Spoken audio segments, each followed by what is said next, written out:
Assalamualaikum warahmatullahi wabarakatuh. Salam sejahtera untuk kita semua. Sebelumnya, saya ucapkan terima kasih kepada Pak Ananto selaku dosen pembimbing pada mata kuliah Perlindungan dan Kesehatan Hutan. Dalam kesempatan kali ini, saya Mumtazain Andriani selaku moderator izin memperkenalkan diri.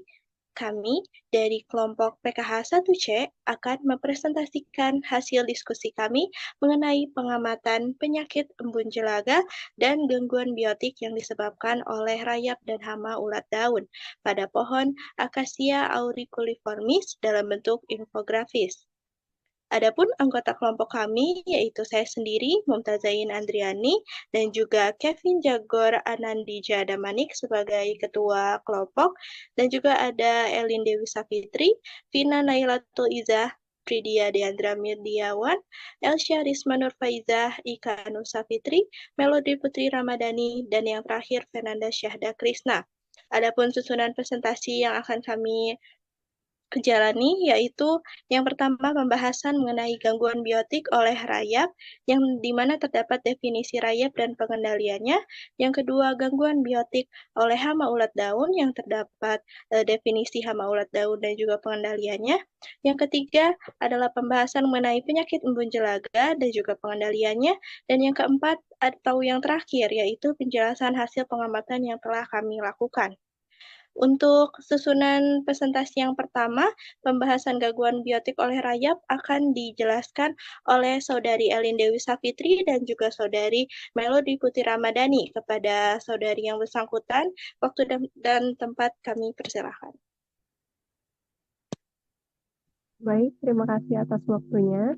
Berikut saya akan menjelaskan mengenai gangguan biotik pada pohon Acacia auriculiformis terkait dengan rayap. Nah, untuk gangguan rayap ini, gejalanya ditandai dengan munculnya retakan pada permukaan batang dan seringkali disertai dengan lubang kecil sebagai pintu masuk rayap, batang keropos, dan terdapat serbuk kayu. Batang yang terserang menyebabkan batang menjadi rapuh dan rentan untuk tumbang. Selain itu, berdampak pada kemampuan pohon dalam mendistribusikan air dan nutrisi. Untuk faktor penyebab gangguan rayap ini disebabkan oleh yang pertama yaitu adanya kelembaban yang tinggi. Rayap cenderung berkembang biak di lingkungan yang lembab. Kelembaban biasanya berasal dari curah hujan yang tinggi, irigasi berlebihan, atau genangan air di sekitar akar. Yang kedua, untuk faktor penyebabnya yaitu disebabkan oleh kondisi tanah. Tanah yang memiliki drainase yang buruk atau sering terendam air menciptakan kondisi ideal untuk rayap dalam mencari kelembaban. Nah, yang ketiga yaitu penggunaan bahan organik. Penumpukan bahan organik seperti sisa-sisa tanaman yang membusuk dapat menarik rayap dalam mencari sumber makanan dari bahan kayu yang membusuk. Yang keempat yaitu kehadiran kayu tua. Kayu yang sudah lapuk atau terbuang di sekitar area hutan itu atau di sekitar pohon itu dapat menjadi sumber makanan dan tempat tinggal bagi koloni rayap. Dan yang terakhir yaitu dapat disebabkan karena kurangnya pemeliharaan. Pohon yang tidak terawat dengan masalah seperti pemangkasan yang buruk atau adanya kerusakan bisa lebih rentan terhadap serangan rayap. Seperti batang pohon yang kita amati, seperti yang kita identifikasi, pada batang pohon itu terdapat pemangkasan yang buruk sehingga pada batang itu menjadi rentan terhadap serangan rayap. Untuk gejala dan tanda yang kita lihat pada batang akasia itu terdapat lubang kecil di batang. Nah, rayap membuat lubang kecil sebagai jalur keluar masuknya. Nah, lubang ini seringkali sulit terlihat hingga investasinya sudah parah. Nah, yang kedua, terdapat adanya serpihan kayu. Tumpukan serpihan kayu atau debu yang ada di sekitar pohon merupakan indikasi bahwa rayap sedang menggerogoti batang. Nah, yang ketiga itu terdapat keretakan pada kulit batang. Kulit batang dapat mengalami retak atau bahkan mengelupas akibat kerusakan yang disebabkan oleh rayap yang menggali ke dalam kayu. Nah, yang keempat yaitu kelemahan struktur. Bata yang terinfeksi rayap akan menjadi kropos dan tidak stabil. Hal ini dapat terlihat pada batang yang melengkung atau mudah patah. Dan yang terakhir, pada pohon tersebut mengalami kehilangan daun akibat stresnya pohon, kerusakan pada akar dan batang, sehingga dapat menyebabkan daun itu menguning dan rontok, serta pertumbuhannya yang terhambat. Nah, maka penting sekali diperhatikan dalam pengendalian dan pencegahan terhadap gangguan rayap ini. Nah, untuk pengendalian terhadap gangguan rayap ini akan dijelaskan oleh rekan saya Melody. Baik, terima kasih. Selanjutnya saya akan melanjutkan pembahasan mengenai pengendalian hama rayap. Ada beberapa cara atau metode yang dapat dilakukan untuk mengendalikan hama rayap pada Acacia auriculiformis, yaitu yang pertama, dengan metode monitoring atau pemantauan berkala. Pemantauan sarang rayap. Biasanya sarang rayap ini terdapat di bawah tanah atau di kayu mati, maka perlu dilakukan pemantauan untuk menemukan dan memusnahkan sarang hama yang ditemukan lebih awal. Yang kedua, yaitu penggunaan agensi hayati atau musuh alami bisa dilakukan dengan memanfaatkan musuh alami dari rayap. Misalnya semut merah yang dikenal efektif sebagai musuh rayap. Yang keempat, yang ketiga maksud saya, yaitu dengan cara penggunaan insektisida selektif atau pestisida alami. Jadi jika serangan hama rayap ini sudah parah, gunakan insektisida sistemik atau racun khusus rayap agar tidak membahayakan musuh alami atau ekosistem sekitar, tetapi hama rayap tetap bisa dimusnahkan begitu. Yang terakhir, bisa dengan cara mekanik atau dengan cara menghancurkan sarang rayap yang ditemukan menyerang pohon secara langsung. Mungkin sekian pengendalian yang dapat kita lakukan. Selanjutnya pembahasan akan dilanjutkan oleh rekan kita yaitu Elsya. Baik, terima kasih atas waktunya. Di sini saya akan menjelaskan mengenai hama ulat daun. Ulat daun sendiri adalah larva serabut penyerang memakan tanaman. Spesies yang merusak daun yaitu Misolampra sp dan Pseudocorinus sp. Ulat ini biasanya menyebabkan kerusakan fisik pada daun dengan cara memakan jaringan daun, yang pada akhirnya dapat mempengaruhi pertumbuhan tanaman karena mengurangi kemampuan daun untuk melakukan fotosintesis. Spesies ulat daun dapat bervariasi tergantung pada jenis tanaman dan lingkungannya. Untuk gejala kerusakan yang disebabkan oleh ulat daun, itu dapat dikenali dari gejala-gejala seperti yang pertama yaitu daun berlubang atau robek, yang kedua yaitu bentuk daun yang berubah, seringkali melinting atau menggulung, dan dampak kerusakan dari kehadiran ulat daun ini mengakibatkan berkurangnya luas permukaan daun, yang berdampak langsung pada penurunan efisiensi proses fotosintesis. Karena jika proses fotosintesis terganggu, maka tanaman tidak dapat menghasilkan energi yang cukup untuk pertumbuhannya, sehingga dapat menghambat produktivitas tanaman secara keseluruhan. Untuk yang selanjutnya yaitu pembahasan mengenai pengendalian yang disampaikan oleh rekan kami yaitu Vina. Terima kasih atas waktunya. Saya akan melanjutkan dari Elsya mengenai pengendalian hama ulat daun. Itu ada beberapa metode atau cara dalam pengendalian hama ulat daun. Yang pertama, pengamatan rutin. Pengamatan secara rutin untuk mendeteksi serangan hama ulat daun sedini mungkin.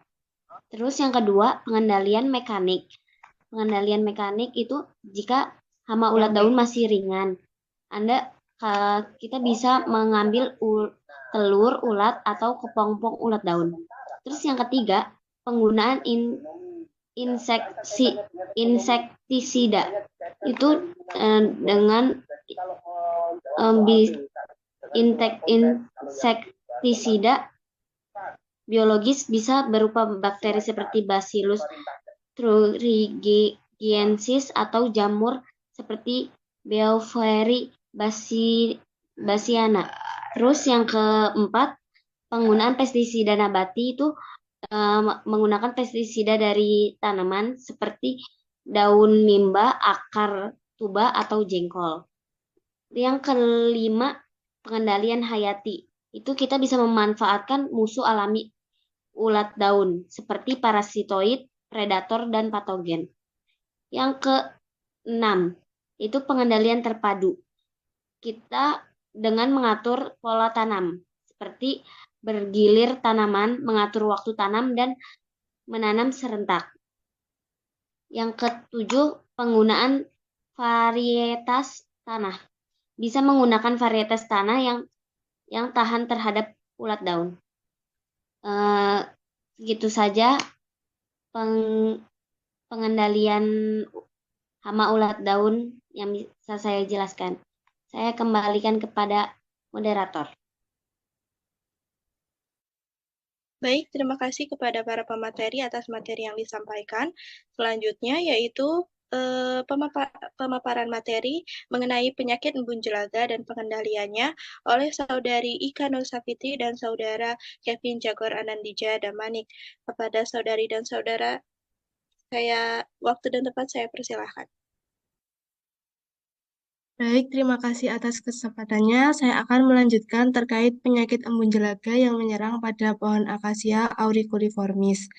Jadi, penyakit embun jelaga ini merupakan salah satu penyakit yang disebabkan oleh jamur atau patogen Malleola sp yang kemudian akan menyerang pada bagian permukaan daun dan tentunya akan menghambat pertumbuhan tanaman dan proses fotosintesis. Adapun gejala yang timbul dari penyakit embun jelaga ini ditandai dengan terdapat bercak-bercak hitam pada permukaan daun. Kemudian untuk penyebaran embun jelaga ini dapat melalui spora pada tanaman yang melalui faktor biotik dan juga faktor abiotik. Adapun faktor biotik sendiri dapat melalui serangga pembawa penyakit seperti kutu putih dan juga semut. Untuk faktor abiotiknya dapat disebarkan melalui angin dan juga tetesan air hujan. Mungkin itu yang dapat saya sampaikan. Kemudian untuk pencegahan dan pengendalian dapat disampaikan oleh Saudara Kevin. Terima kasih. Baik, untuk pencegahan dan pengendalian dari embun jelaga antara lain, yang pertama ada pengaturan jarak tanam, pemberantasan gulma, yaitu membuang tumbuhan liar yang mengganggu. 3 ada polikultur, monitoring, membantu pertumbuhan tanaman secara berkala. Yang kelima ada pemilihan bibit unggul dengan memilih bibit dengan kualitas terbaik.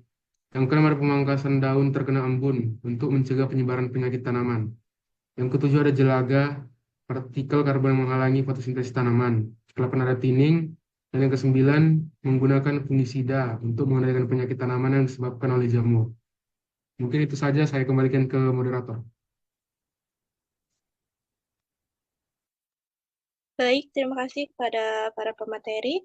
Yang selanjutnya yaitu penjelasan mengenai hasil pengamatan yang telah kami lakukan, yang akan disampaikan oleh Saudari Fernanda Syahda Krisna. Pada Saudari, waktu dan tempat saya persilahkan. Terima kasih. Nah, jadi seperti yang dikatakan teman-teman sebelumnya, mereka telah membahas terkait definisi, gejala, dan juga pengendalian terkait gangguan-gangguan biotik. Di sini saya hanya akan membahas sedikit saja terkait pengamatan yang telah kami lakukan. Nah, pengamatan yang telah kami lakukan itu berada di depan Departemen Perikanan Fakultas Pertanian UGM yang letaknya itu berada di Jalan Agro. Untuk titik koordinatnya sudah tertera di layar ya. Nah, langsung saja, seperti yang telah dipaparkan sebelumnya, kami menemukan gangguan biotik yang terjadi pada pohon akasia yang telah kami amati, yaitu berupa gangguan terhadap hama dan juga penyakit, di mana hamanya itu nanti terdapat 2, yaitu ulat daun dan rayap, dan penyakitnya itu adalah embun jelaga. Nah, pada foto pertama itu adalah embun jelaga. Seperti yang telah dipaparkan sebelumnya, tanda-tanda dari gangguan biotik ini itu berupa permukaan daunnya terdapat bercak-bercak kehitaman. Seperti yang telah dibahas sebelumnya juga, bercak lebih di taman ini diakibatkan oleh aktivitas jamur, yaitu jamur Meliola sp. Nah, pada foto kedua, itu terlihat gangguan biotik akibat hama. Hamanya ini berupa ulat daun. Kerusakan akibat ulat daun ini terlihat